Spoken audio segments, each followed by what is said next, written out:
Do you think your accent matters when you speak English? Do you think it's something that you should be proud of or something that you should try to change? Well, you're about to find out.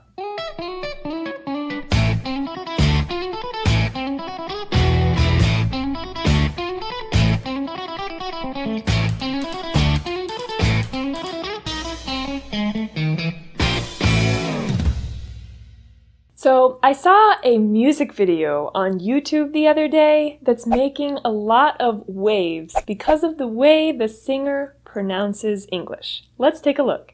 You don't know me, don't ever think you know me.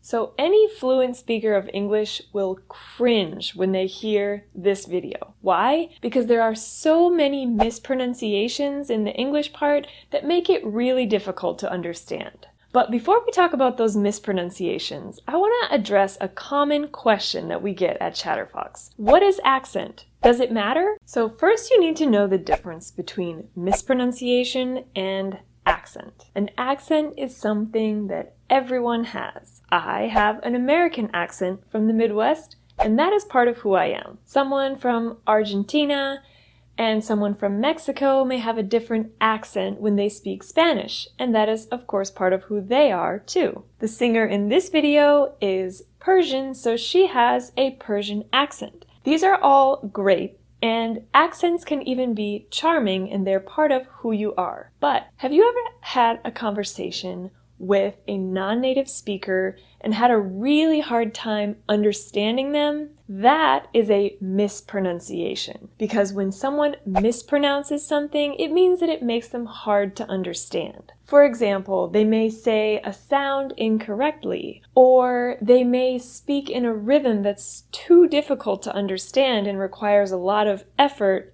for you to listen to them. These are all related to mispronunciation, so when you think about speaking English, those are the things that you need to focus on in order to be understood. And the good news is that you can learn them as long as you have the right approach to learning. And that's exactly what you'll get in Chatterfox's free 5-day fluency challenge. So be sure to sign up at the link below. Now, let's talk about some of the mispronunciations from this music video. The first one is in the pronunciation of the unvoiced TH in think. The singer says tink. And so when you mispronounce this unvoiced TH sound, it can change the meaning of the word. Like, for example, the difference between the word thank and tank. In this music video, the singer pronounces the word think as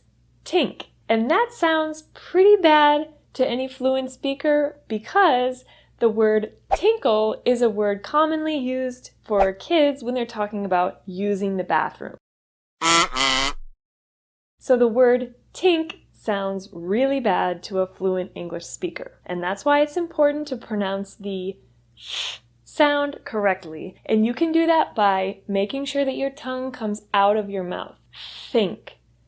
Think. If your tongue stays inside your mouth, you'll end up saying t, like in the word tink, as the singer does in this music video. So be sure when you're making the sound that your tongue comes out of your mouth. The second mispronunciation in this music video is with the word don't and ever. Most fluent speakers would reduce this to don't ever. Don't ever. So that T sound at the end of the word don't sort of disappears. Don't ever. This is a reduction in English. Usually when people use reductions, it's supposed to make the language sound more smooth and flow more fluently. But when you say these reductions incorrectly, it can cause a lot of misunderstandings because it turns into a word that no one even recognizes. Like in this video, when the singer says, don't ever. When the T sound is pronounced so strongly like that, it's no longer really a reduction, and it turns into something that people probably can't even understand. Don't ever. Instead of saying it like that, the words should blend together into don't ever. So now you're probably wondering what you can do to make sure that you don't sound like this when you speak English. And I'm going to tell you how. Sign up for Chatterfox's 5-day fluency challenge where you will learn all about these common errors that people make when they're speaking English. You can sign up using the link below. And now, before we go, I have a question for you. A lot of people think that the singer in this video mispronounced these words on purpose, meaning intentionally, so that she could get more views. Do you agree? Let us know what you think below.